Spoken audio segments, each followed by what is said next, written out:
अस्सलाम वालेकुम स्टूडेंट्स, कैसे हैं आप सब। उम्मीद है सब खैरियत से होंगे। स्टूडेंट्स, आज हमारा जो टॉपिक है वो है सेल मेम्ब्रेन। लास्ट टाइम हमने जब सेल पढ़ा था तो उसमें मैंने आपको बताया था कि सेल के अंदर जो सब सेलुलर स्ट्रक्चर्स होते हैं जो कि सेल को बनाते हैं वो मेनली 3 होते हैं। एक तो मैंने आपको बताया था कि सेल मेम्ब्रेन होती है, दूसरा साइटोप्लाज्म और उसके ऑर्गेनेलिज होते हैं, और तीसरे नंबर पर जो था वो न्यूक्लियस था। तो सबसे पहला आज हम सब सेलुलर स्ट्रक्चर जिसको हम सेल मेम्ब्रेन कहते हैं वो हम पढ़ने जा रहे हैं। तो सबसे पहले जो सेल मेम्ब्रेन है वो होती क्या है, इसको हम सबसे पहले डायग्राम के जरिए देखते हैं। ये देखिए, यहाँ पर तस्वीर में आपको जो है वो एक जानवर का एनिमल सेल जो है वो नज़र आ रहा है। ठीक है, तो यहाँ पर इसमें सब सेलुलर ऑर्गेनेलिज में लास्ट टाइम मैंने आपको बताया भी था कि ये जो सबसे बाहर वाली बाउंड्री है,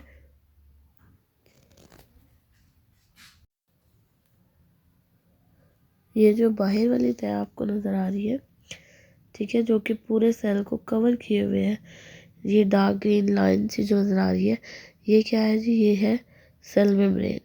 ठीक है, ये कवरिंग है पूरे सेल की, यानी कि पूरे सेल को जो है वो कवर किए हुए हैं, ढांपे हुए हैं। इसके अलावा यहाँ पर न्यूक्लियस आप लोगों को नज़र आ रहा है, ये बिल्कुल सेंटर में। ठीक है, उसके बाद यहाँ पर साइटोप्लाज्म है जी, ये देखिए साइटोप्लाज्म जिसके अंदर तमाम ऑर्गेनेलिज जो है वो तैर रहे हैं, स्विम कर रहे हैं, उसको हम साइटोप्लाज्म कहते हैं। और बाकी सारी चीज़ें पहले जो है वो हम बात कर चुके हैं थोड़ी सी, कि ये लाइसोसोम है और वैक्यूल्स हैं, माइटोकॉन्ड्रिया है, गोल्जी बॉडी है, राइबोसोम्स हैं, smooth endoplasmic reticulum, rough endoplasmic reticulum, centrosome, ये सारे जो हैं ये ऑर्गेनेलिज हैं, सेल के ऑर्गेनेलिज हैं जो कि साइटोप्लाज्म के अंदर जो है वो स्विमिंग कर रहे हैं। ठीक है, और साइटोप्लाज्म क्या है, ये मैं आप लोगों को पहले भी थोड़ा सा हिंट दे चुकी हूँ कि ये एक जेली लाइक जो है वो वाटरी सा मटीरियल होता है जिसके अंदर तमाम के तमाम ऑर्गेनेलिज जो है वो स्विम कर रहे होते हैं। ठीक है, तो यहाँ पर आज जो हमारा टॉपिक है वो सेल मेम्ब्रेन है मेन। तो सेल मेम्ब्रेन आप देख चुके हैं, ये सेल की जो है वो सबसे बाहर वाली कवरिंग है। ठीक है, सेल की है आउटर मोस्ट, एनिमल सेल की जो है वो आउटर मोस्ट कवरिंग है, और सेल को जो है वो कवर किया गया है। अब ये मेम्ब्रेन जो है वो किस तरह से इसका स्ट्रक्चर कैसा है वो हम देखेंगे यहाँ पर। तो पहले जो है इसकी डेफिनेशन देख लेते हैं। तो डेफिनेशन में क्या है कि अच्छे एक बहुत पतली एंड इलास्टिक कवरिंग है, रिलेटिव चार्ज जो है वो कवरिंग है।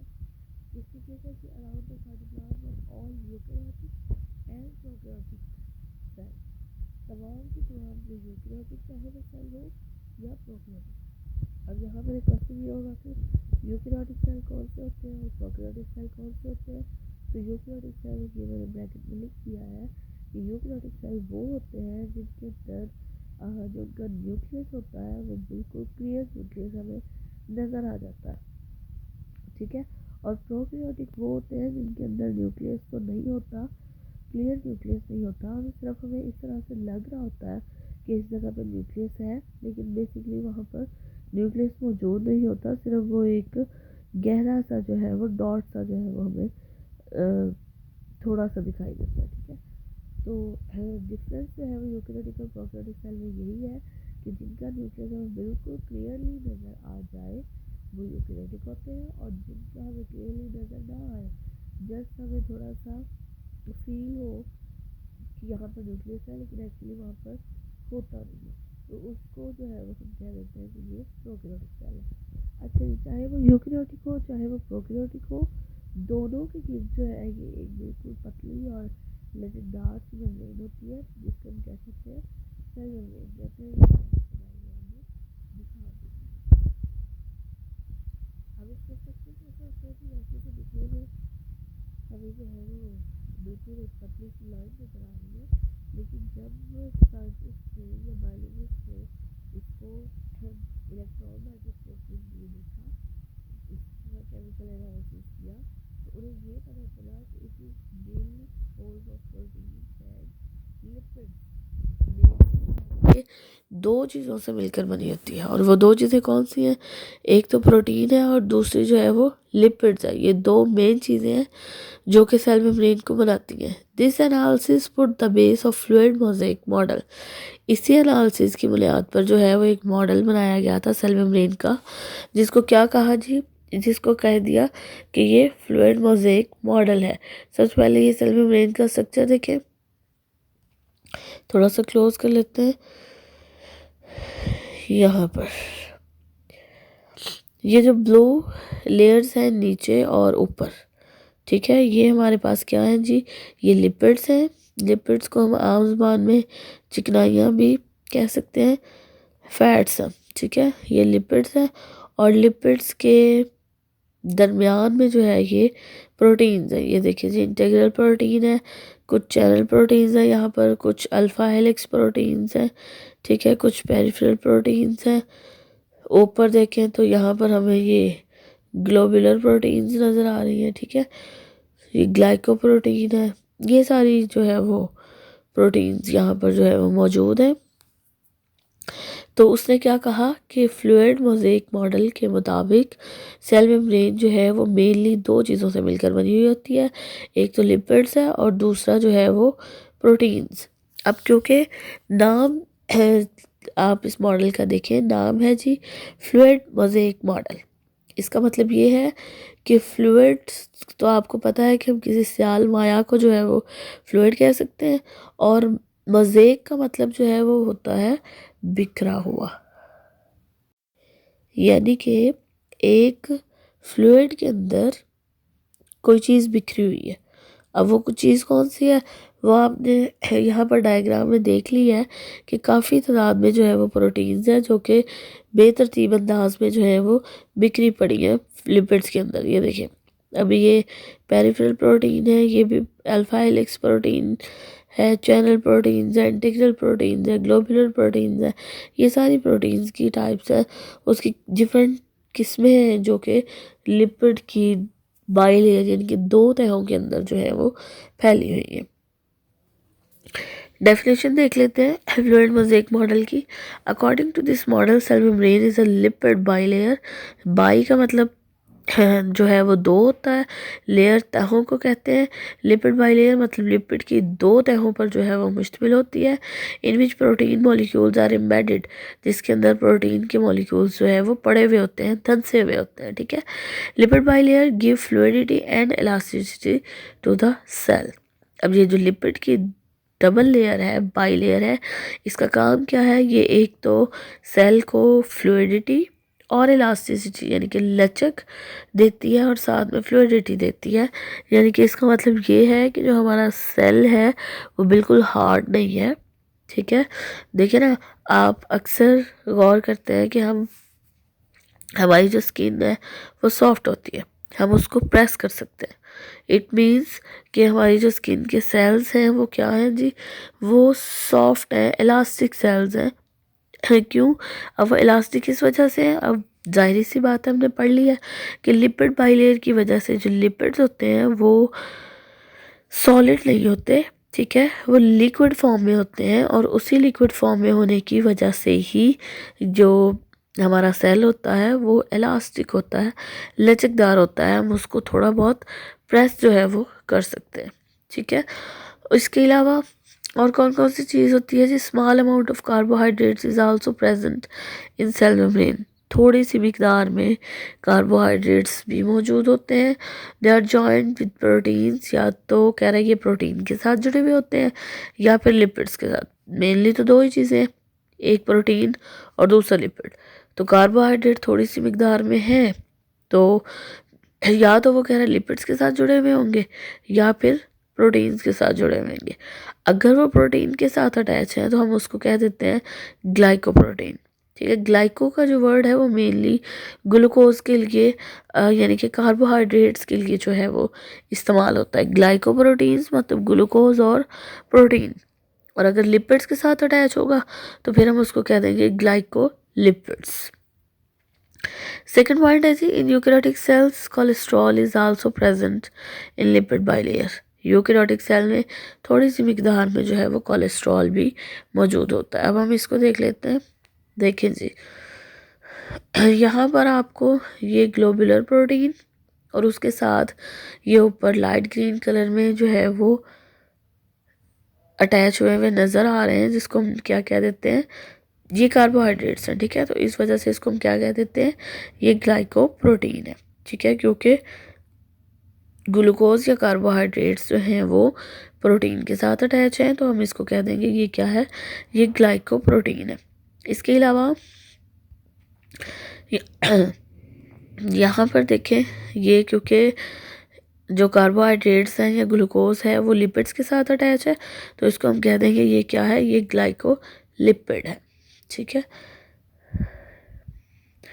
और बाकी ये जो थोड़ी सी मिकदार में कोलेस्ट्रॉल के कुछ कुछ जो हैं वो मिकदारें यहाँ पर मौजूद हैं, ठीक है।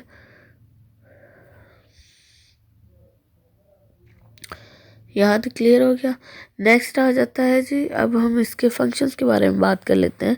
स्ट्रक्चर तो हमने डिस्कस कर लिया, बहुत इजी था।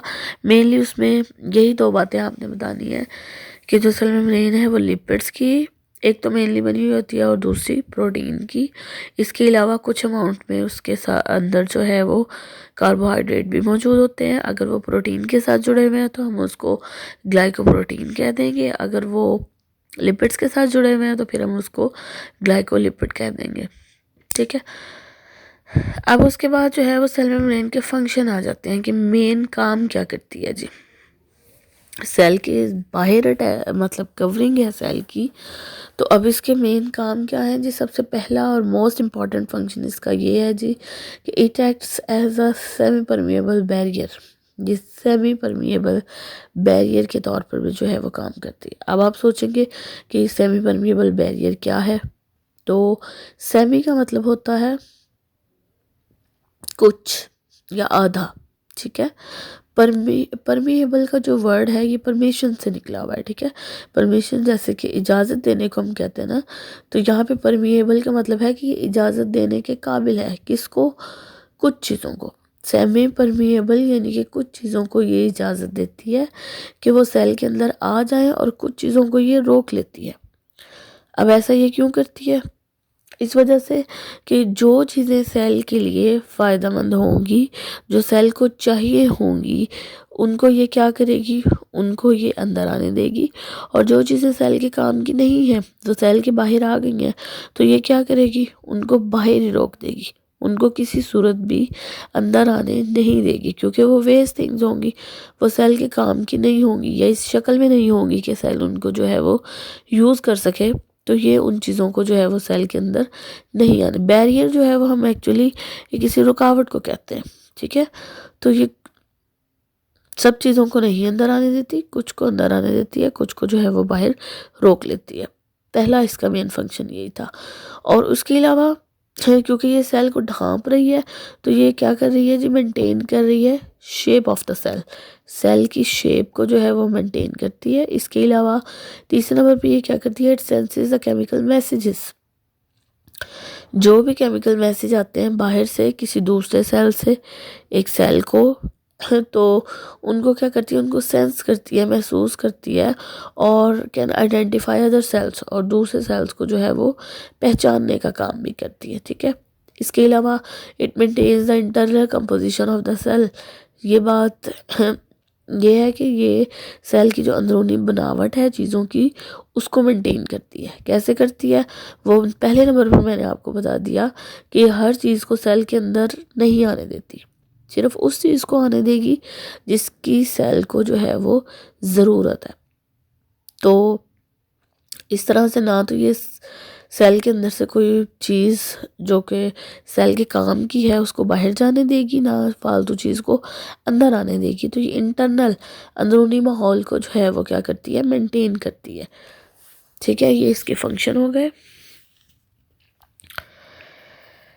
अच्छा जी, लास्ट पे एक पॉइंट मैंने ऐड किया है कि in eukaryotic cells many organelles, बहुत सारे ऑर्गेनेलिस जैसे कि mitochondria, chloroplast, Golgi apparatus and endoplasmic reticulum are also bound by a cell membrane, ये भी सेल मेम्ब्रेन में बाउंड होते हैं, बंद होते हैं। यानी कि इसका मतलब क्या है कि एक तो सेल मेम्ब्रेन वो जो कि हम पढ़ते आ रहे हैं अभी तक कि वो आउटर कवरिंग है, आउटर कवरिंग है। एक तो वो सेल की आउटर कवरिंग तो है ही है, लेकिन वो कह रहा है कि ये mitochondria, chloroplast, Golgi apparatus, endoplasmic reticulum, इन सब की जो है वो आउटर कवरिंग, उसको भी हम सेल मेम्ब्रेन ही कहते हैं। ये बात आपको इस पॉइंट से क्लियर हो जाएगी। इम्पॉर्टेंट पॉइंट 2 मैंने ऐड किए हैं कि when we talk about cell membrane, we are talking about the cell membranes of a cell, all the membranes of the cell, ठीक है। इसका मतलब ये है कि जब हम नाम लेते हैं कि हम सेल मेम्ब्रेन के बारे में बात कर रहे हैं या हम सेल मेम्ब्रेन पढ़ रहे हैं, तो इसका मतलब है कि सेल मेम्ब्रेन जो है वो सिर्फ सेल के बाहर वाली तह नहीं, बल्कि जो उसके अंदर ऑर्गेनेलिज हैं उनकी जो बाहर वाली तहें हैं उनको भी हम सेल मेम्ब्रेन ही कहते हैं। And when we talk about the only outer membrane, we call it plasma membrane. और अगर हम किसी को बताना चाह रहे हैं कि हम सिर्फ और सिर्फ जो है वो बाहर वाली मेम्ब्रेन, आउटर कवरिंग की बात कर रहे हैं, तो उसके लिए हम एक स्पेसिफिक टर्म जो है वो इस्तेमाल करते हैं, जो कि क्या है जी, जो कि है प्लाज्मा मेम्ब्रेन। ठीक है, ये पॉइंट आप लोगों को क्लियर हो जाना चाहिए। अब तक के जब हम बात करते हैं कि हम सेल मेम्ब्रेन पढ़ रहे हैं, तो इट मीन्स कि हम सिर्फ बाहर वाली तह नहीं पढ़ रहे, हम जो उस सेल के अंदर ऑर्गेनेलिज हैं उनकी बाहर वाली तहें जो हैं उन सब की मेम्ब्रेन को हम क्या कहते हैं, सेल मेम्ब्रेन कहते हैं। बट अगर हम ये कह रहे हैं कि हम सिर्फ बाहर वाली मेम्ब्रेन के बारे में बात कर रहे हैं, तो उसके लिए सिर्फ प्लाज्मा मेम्ब्रेन, प्लाज्मा मेम्ब्रेन सिर्फ बाहर वाली मेम्ब्रेन है और कोई मेम्ब्रेन प्लाज्मा मेम्ब्रेन नहीं है। ठीक है, लेकिन सेल मेम्ब्रेन बाहर वाली भी उसके अंदर आ जाती है और जो अंदर वाली मेम्ब्रेन्स हैं वो भी उसके अंदर आ जाती हैं। लास्ट में देखें जी, एक डायग्राम मैंने ऐड की है। ये डायग्राम जो है ये हाथ से बनी हुई है, सेल मेम्ब्रेन की डायग्राम, क्योंकि बहुत सारे बच्चे जो हैं वो पूछते हैं कि हाथ से जो है वो डायग्राम किस तरह से बनाए, ये बहुत कम्प्लेक्स नज़र आती है ये इस तरह से।